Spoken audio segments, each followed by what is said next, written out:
Alrighty, folks. Last episode of the year. And boy, do we have a lot to talk about. But thankfully, we are not going to go down every single rabbit hole in the absolutely massive CMMC rule. We're just going to cover the logistics to point you in the right direction so that you can read it yourself. And we're going to do our top takeaways.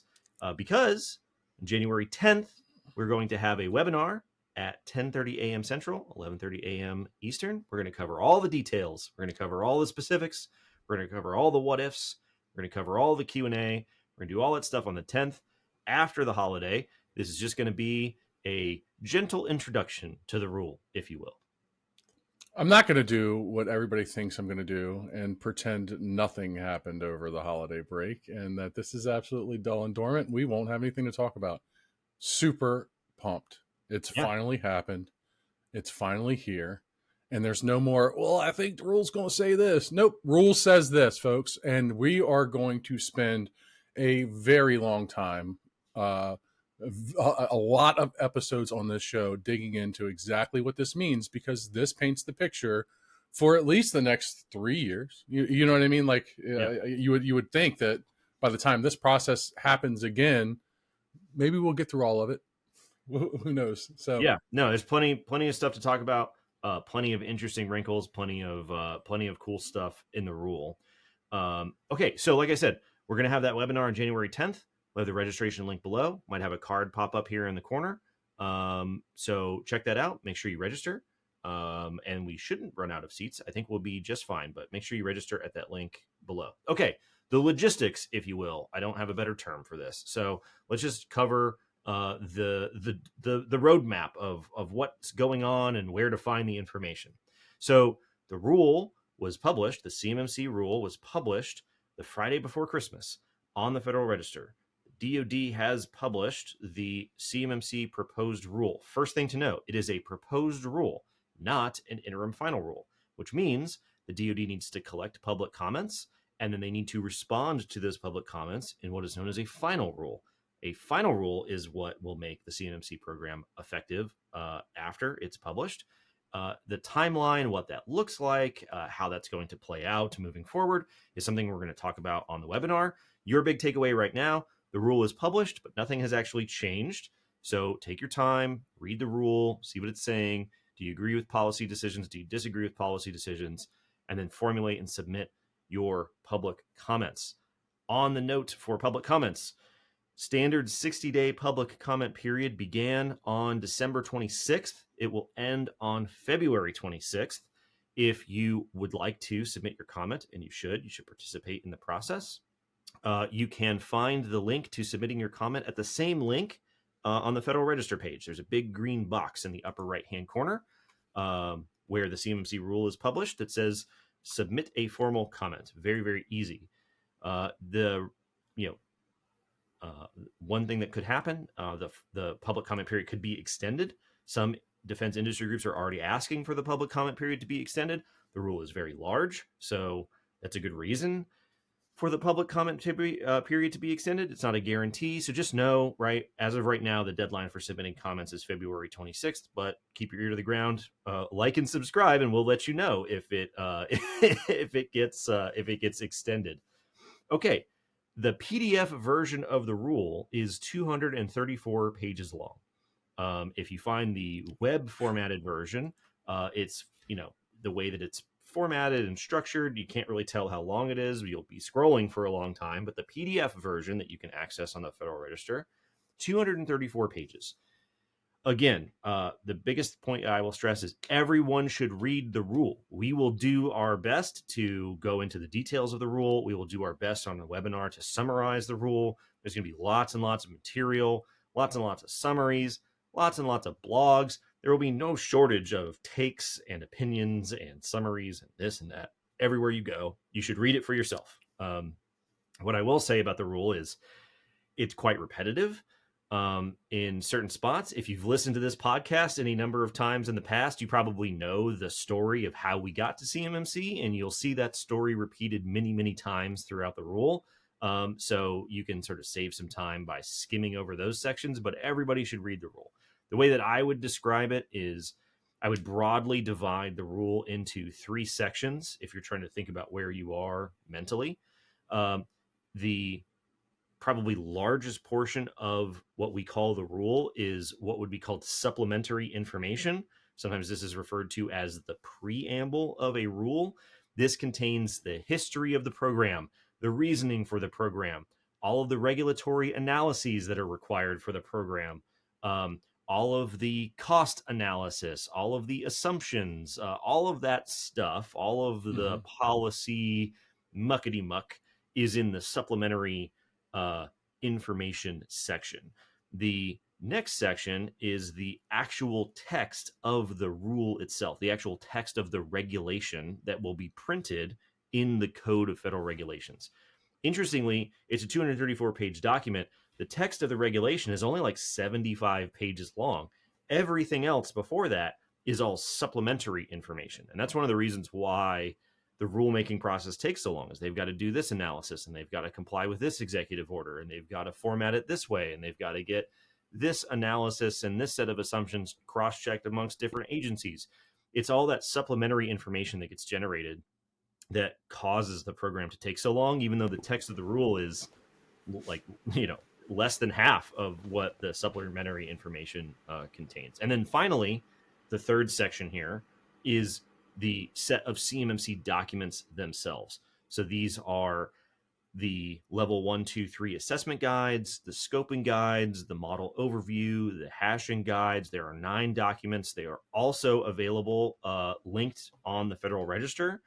We will link to that second page in the show notes. So you've got a link on the Federal Register for the CMMC rule. You've got a link on the Federal Register for the CMMC guidance documents, is what they're calling them.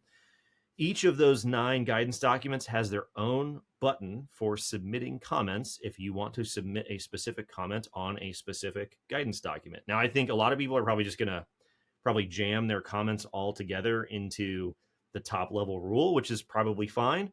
But the option is available if you're like, I just want to submit a comment on the level 2 scoping guide. If you go to the link on the Federal Register, you can find the submit your comment that is specific just for the level 2 scoping guide. Nice and easy. This is the thing that we talked about, in the weeks preceding the publication, because everybody said, oh, well, the guidance documents were sent to OMB on a different date.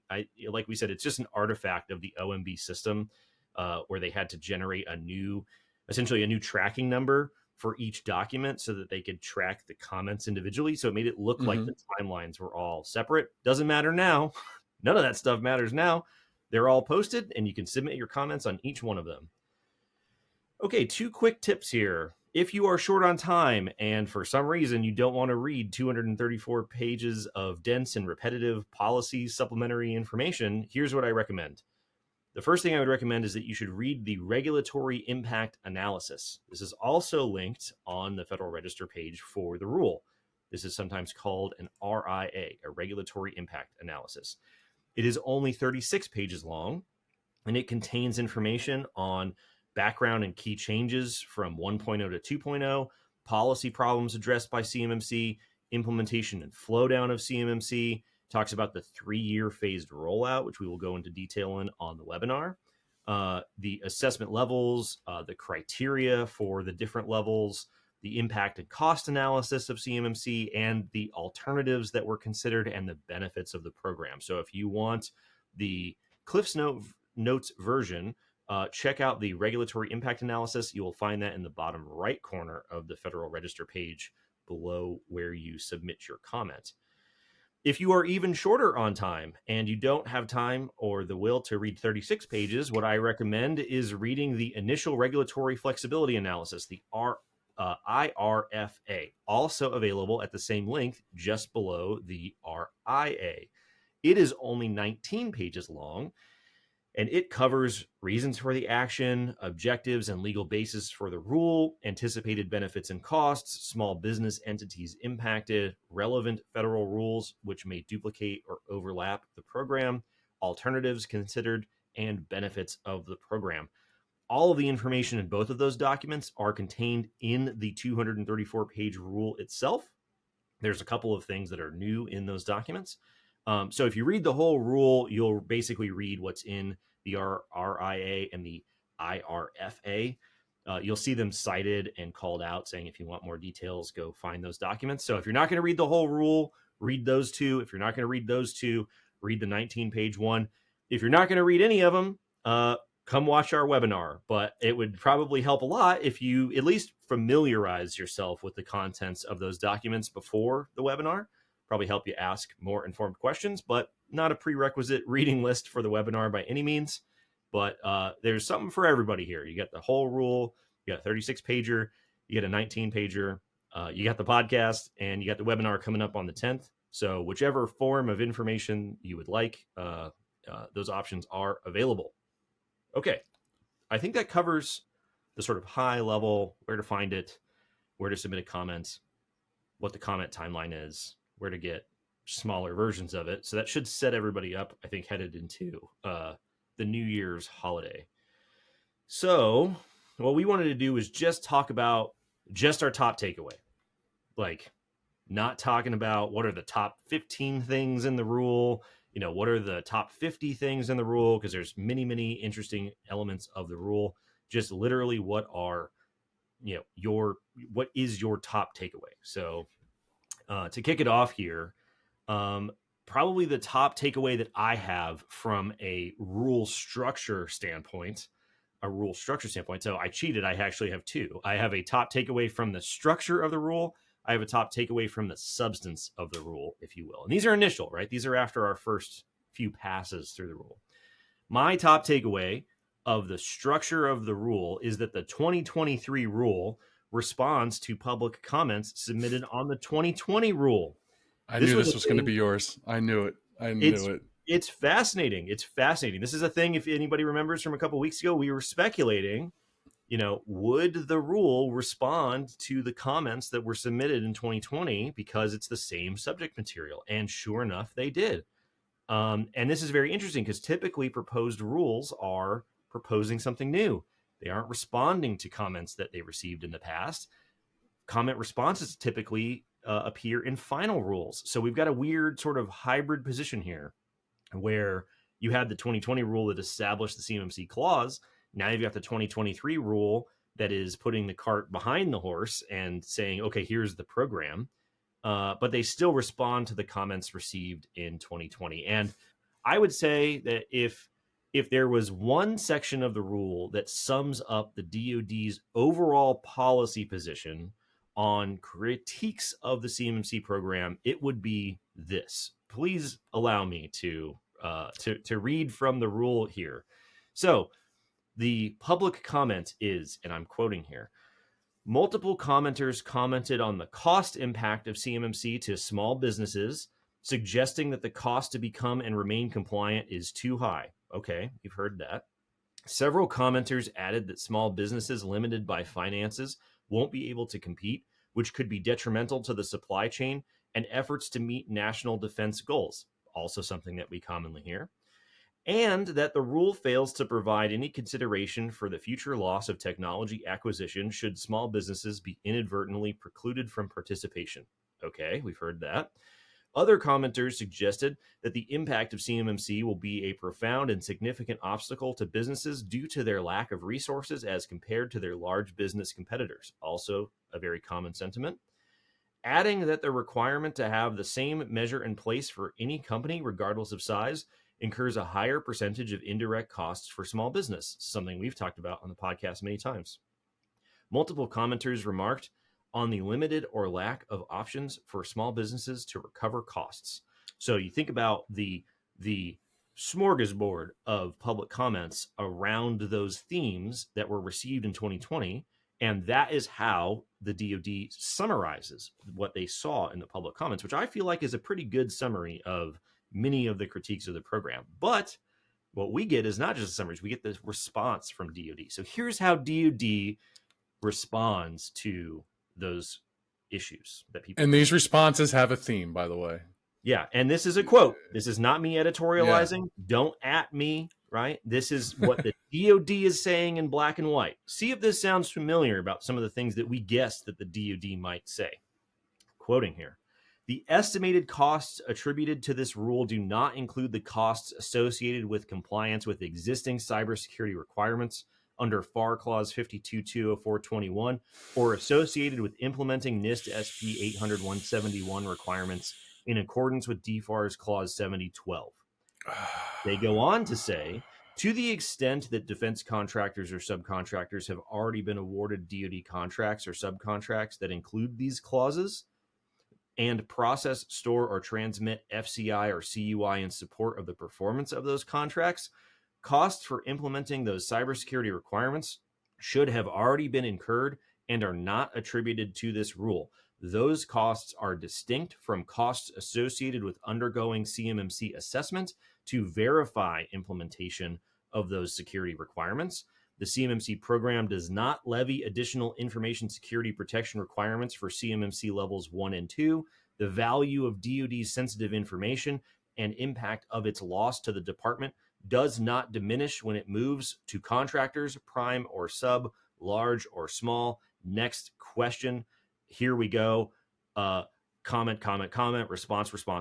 That is the DoD's policy position to each of those critiques of the program. I am very happy to see that they summarized those policy positions in a single comment response in a proposed rule, because what it does is it essentially preempts people resubmitting those comments again, right? They're going to point to that position and say, this is our position, our policy on those critiques of CMMC. Because like we've talked about a lot, typically the cost associated with CMMC and the resulting impacts of the cost of CMMC misrepresent what's going on. They conflate the cost of implementing and complying with DFARS 7012 with the cost of CMMC. And sure enough, just like we said would happen, the DoD says that's a different problem. That's a different rule. You need to take that up with DFARS 7012. I wish we could have a montage of the video clips from this show, just this show's history, where we go through and we're talking about costs associated with CMMC, and Jacob hits the line, but DoD's saying what costs? Right. These costs are already there. You know, we called it. Anybody who listened, they know we called it. Hopefully, you know, that reinforces that, you know, we kind of have a clear-eyed view of what the DoD is going to say before they say it, and people find that valuable. But I'm not here to spike the football. I'm just saying you can find this in the rule itself, and I think that it is a very Bob Metzger would describe it as a full-throated endorsement of DoD's previous policy positions, right? The question was, they had a consistent policy position in 2013, consistent policy position in 2016, a consistent policy position in 2020. Everybody said, well, what about cost, impact, complexity, blah, blah, blah. And our question was, what makes you think that DoD is going to change their policy position? They probably won't, which means they'll probably say the following in the rule. And sure enough, here's what they say in the rule. This is one small snippet of the rule. So please, you really should read the whole rule. But if you want a vibe check on how DoD is approaching the critiques of the CMMC program, that section right there is probably the best summary that I could point to. Yeah, this one question is a small snippet of obviously the comments, or this one comment is a small snippet of it, but there were multiple comments about cost, and every single comment, like I said, when you started this, there was a theme, and this is the theme. Yep. What cost? Absolutely. Yeah, absolutely. Now, there are details about the actual cost of getting a CMMC assessment or the new costs of implementing 800-172 to meet CMMC level 3. And that is a matter specific to the CMMC rule. It is relevant. And we'll talk about those and the charts and all that stuff when we get on the webinar. But you can scroll through. I think there's like 35 different tables inside the rule. So lots and lots of numbers, lots and lots of stuff to read through. People should check it out over the holiday. Okay, so that was my top takeaway for the structure of the rule, is that they respond to public comments, and a couple of them are pretty spicy.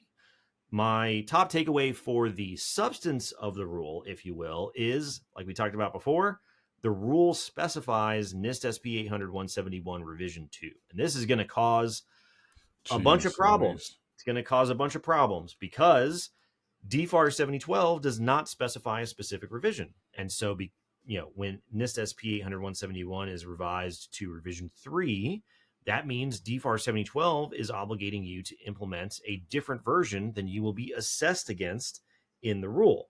So that sort of brings up a couple questions. Are they going to keep a specific revision in the final CMMC rule? If they do, how will they handle the discrepancy? How will they handle the gap? Will you just park the delta of Rev 3 on your POAM, and the assessors that show up just won't be able to ask you questions about it? Will they change the language in the proposed rule to reflect DFAR 7012 language when they publish the CMMC final rule and have them match? We know that DFAR 7012 is being revised in 2024. So will DFAR 7012 be updated to specify a specific revision? We don't know, but there is no reference to 800.171 in the rule that doesn't specify revision 2, even in sometimes confusing ways. When they talk about when 800.171 was originally required, they say revision 2, but revision 2 didn't exist when it was originally required. They just went through and did a find and replace anywhere with 800.171 and slapped revision 2 on there just to be safe. So that's definitely going to be a thorny issue to try to sort out, whether they keep it or whether they change it. So that's definitely something to keep top of mind, and how that plays out is going to be one of the main things that I'm looking at. Your two takeaways are two things that were on our Christmas wish list. We got one. We got the public comments and we got to witness that. The other one was not to hard code a version of 800.171. I specifically requested that they don't do this, and they didn't listen to me. How dare they? and so, like, when I got the rule and I was reading it, and I immediately was like, well, maybe it's a slip up, maybe it's a typo. They wrote this a long time ago. They had to go through and edit, and they wanted to take it out or whatever it may be. Not a slip up. Well, 800.171 revision 2. That word right there shows up 103 times throughout the rule. 103. Now, if I put on my DoD hat, here's what I would say. I would say, well, you're welcome, because if you go back to the 2016 rule, what DoD says is, we did you a favor by creating 800.171 because it is a 30% reduction in the total amount of things that you have to do compared to the 2013 baseline that DFARS 7012 originally required. And so they got to say, oh, no, this actually isn't a big burden. It's less of a burden. We're helping industry by creating 800.171.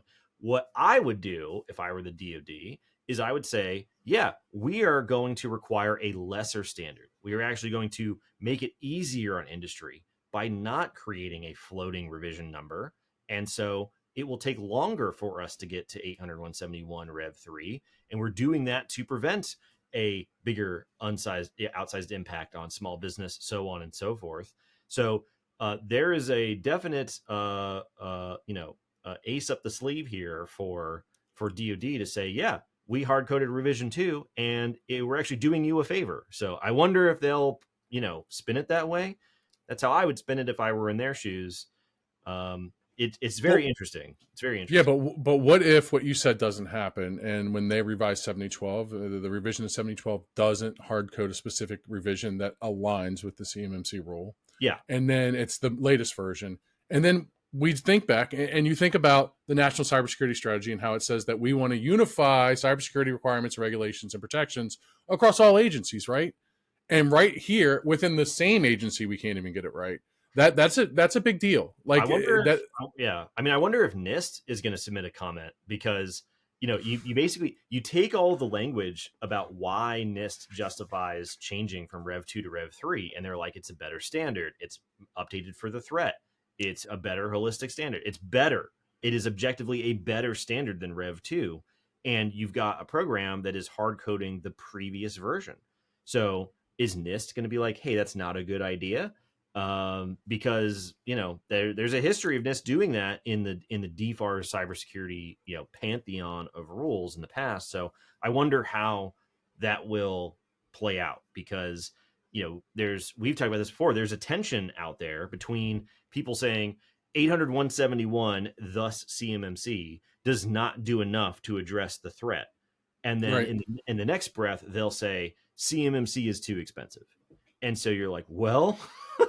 We got to pick one, because the more expansive and in depth the standard gets, the more it's going to cost, right? It's just it isn't a linear increase, but you're doing more things, and so there's more things to do. Time is money, things are money. It's going to cost more money. So I want to know how this is going to get sorted out. It's one of the main things we got to look at because it causes issues with 7012. It causes issues with the program. It causes issues with NIST. It causes issues with your POAM. It causes people to have to juggle multiple things. It causes issues in the actual documentation, the rubber hits the road in terms of what assessors have to learn and what assessors have to juggle with. It's a mess. And they did it. They hard coded it. So it's something we all got to look at. If you think that they should keep the variable revision number, submit your comment, right? Please read the rule, submit your comments. Very, very important to submit your comments. Okay. So hold on though. You brought up NIST. And I brought this up to you last night, and I really think it has to be addressed, is the fact that if NIST keeps up with their regular revision cycle and we keep the same CMMC rule revision cycle, how many versions of NIST 800-171 will NIST have released, or improvements and updates have released by the time the next rulemaking cycle comes through to program the hard code? And then are you going to jump 2 versions of NIST? So now organizations that complied at Rev 2, maybe we're at Rev 4 at this point, right? Well, and then they have 2 revisions. With the IA13 control, NIST has already talked about how they want to have a rolling update to the catalog over time. Like they want that revision cycle to be faster and faster over time. So how is that going to play out? Now, that might be outside the scope of what the rule needs to comprehend, but it is a bigger issue that people should think about. Like, what are we going to do? You have to have vision. You have to have sight into the bigger picture of things when you're making. However, rules. There is no contract that requires 853 for the companies that are doing weapon system development that has a floating revision number. That's not how that works. They have 853 Rev 3, Rev 4, Rev 5. And if you would like the program to update to the next revision of 853, you have to issue a contract mod. So the DFARS 7012 language is an anomaly in the world of NIST standards being specified in contracts. So is it the way that it's supposed to be, or was it the weird one and this is actually the way that it's supposed to be? I don't know. I'm not sure if DoD knows. We got to wait and see what they're going to do. But what do you think? Let us know in the comments. Do you think that it should be a floating revision? Do you think that it should be a static revision? Like, how is that going to play out as NIST is able to make their revisions faster and faster? It's an open question. This is why we have a public comment period. This is why the comments are open on our videos. What is the right thing? I think there's trade-offs to both.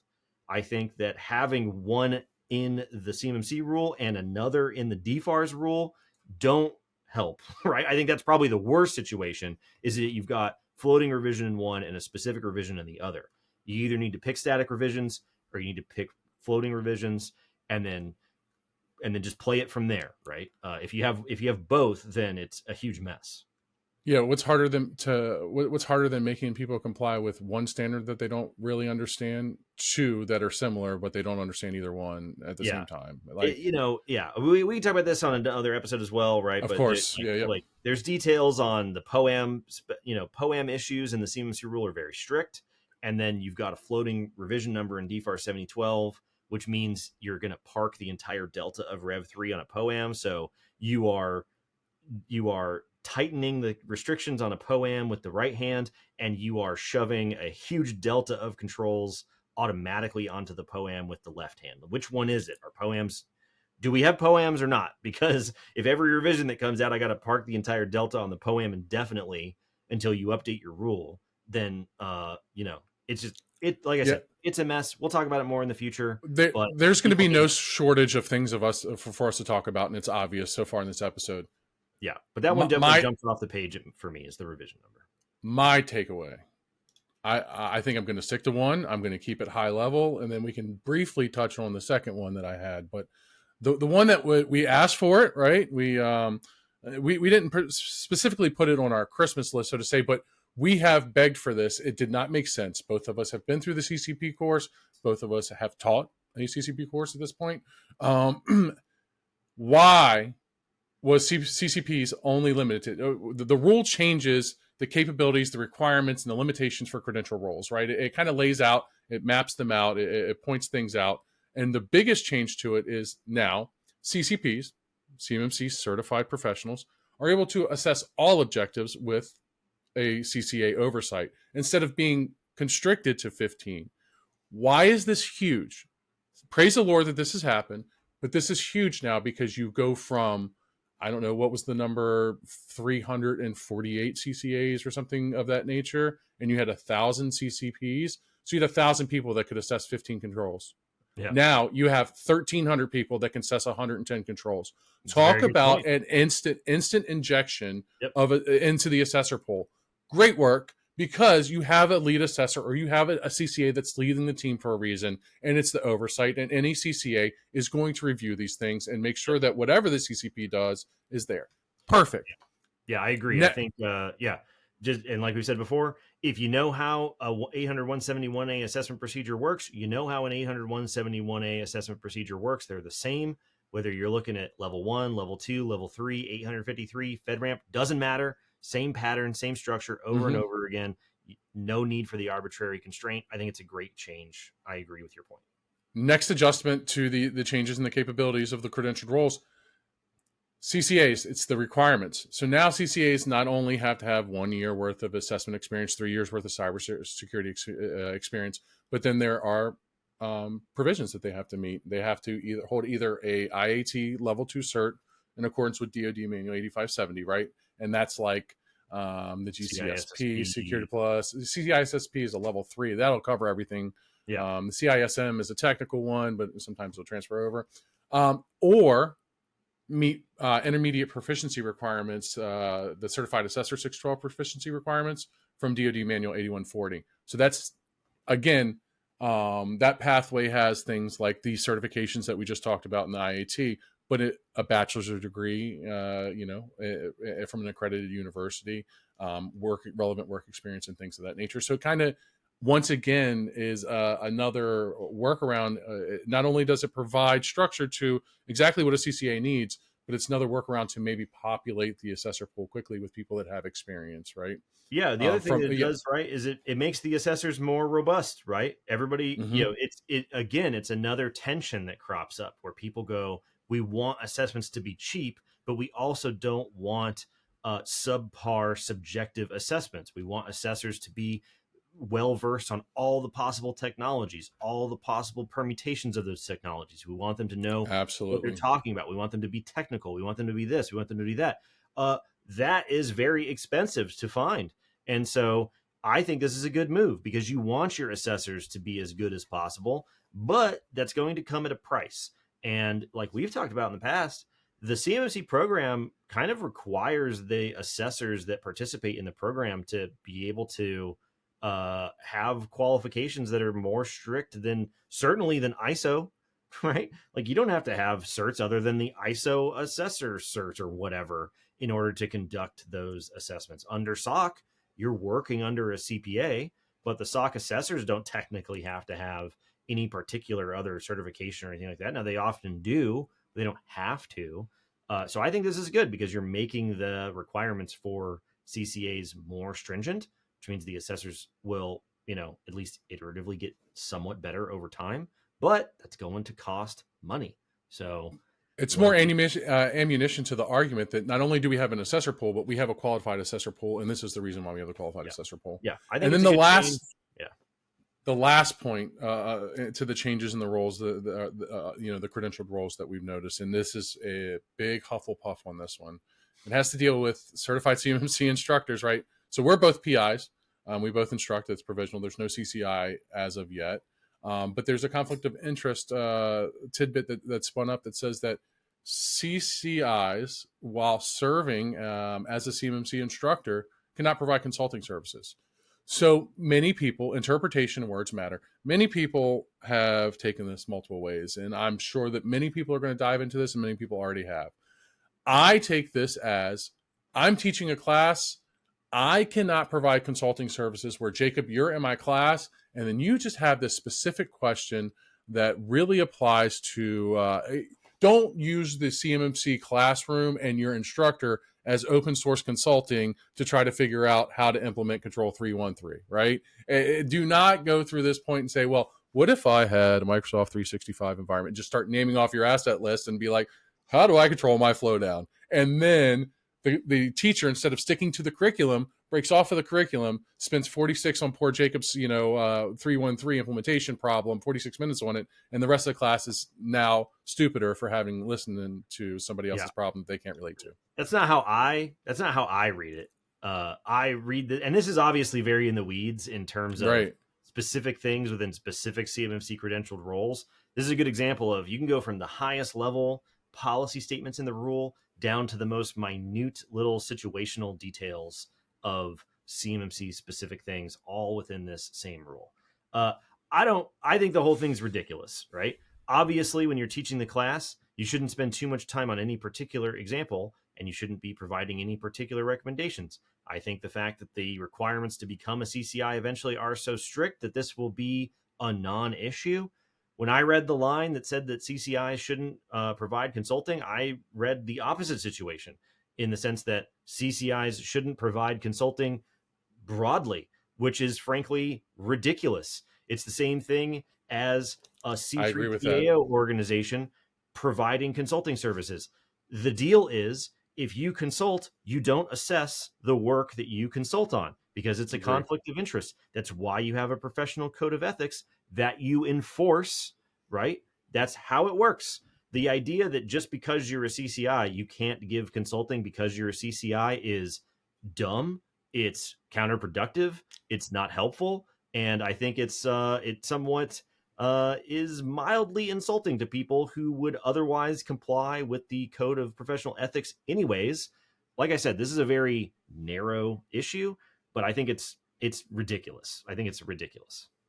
Yeah, I cannot disagree with you whatsoever. And I think that this is one of those things, not only will it get a lot of comments, but we're going to need a little bit of clarification. Yeah. And to that point, I would say, zooming all the way out, the thing I've noticed in the discourse, even though, it's still the holidays, so I'm sure some people aren't even totally aware that the rule is out at this point. One of the things that I've noticed is the most refreshing thing about the rule being published is that the broader conversation is not about whether the rule will be published. It's about the details in the rule as it is published, which is just such a nice change of pace, because we're talking about, what did you mean by saying this? Should you say this instead, rather than, we think the rule is fake news, right? So that is the part that I think I'm enjoying the most currently. That, and it's no longer people providing, reactions to comments based on speculation or what happened way back when. There's no Pepperidge Farm, remembers. It's the CMMC rule shows us, right? Yep. And so we can look at that. You have a source reference to go there. Before we jump out of here, Jacob, really quickly, one other big change: JSVAs, Joint Surveillance Voluntary Assessments. Let's talk about this. We thought, and it's just a change to what we thought the intent was, and this is why it was important to make these statements that this is the intent, this is what we think it is. We are speculating until we see it in the rule. It's not final, right? So, the whole thing about JSVAs when they first came out is that it could potentially, once you get that JSVA certification, mean that you have a CMMC level 2 certification technically for whatever period until the rule goes final, and then 3 years after. That's not the case. It's now 3 years from the date of the end of that assessment. And if it happens after the rule goes final, then whatever that buffer time that's left over, you still have that buffer time, but you have to prepare for recert. This includes JSVAs in any organization that got a DIBCAC high assessment from DIBCAC. So no C3PAO involvement, just DIBCAC, because you got the whiz-bang stuff, and the DoD is important about that. They came in and checked it. If you got a perfect score, you have no open POAMs, then you are eligible for this. What does eligible mean? Not 100% sure, but it is good note. At some point, it is now not. There was speculation that the JSVAs were going to be for naught, or what if the DoD didn't follow through on their intent and they just said, well, thanks for practicing, right? So now that this is going through, this is a big deal. It's a huge deal. And the DIBCAC assessment, high assessments being added into it, is another very huge deal for organizations that have critical and high value assets. That's it. Standing off the soapbox. Yeah, if you got your JSVA or if you got a DIBCAC high, make sure you look for that section in the rule, because there is a pathway for those being grandfathered to certs, but there are some catches and some conditions. So make sure you look for that in the rule. Also something that I think at least a portion of the ecosystem will be interested in. Okay, that is a sort of very quick, high-level, gentle introduction to the overall rule. Please read the rule. Please read the smaller versions of the rule that we talked about earlier. Please attend our webinar where we will try to summarize all of these things. And make sure that you like and subscribe, because there are going to be many, many episodes going into the many, many rabbit holes contained in the rule for quite some time into the future. But it is the end of the year. It's almost New Year's Eve. We're ready to party. So we'll see you guys next year. All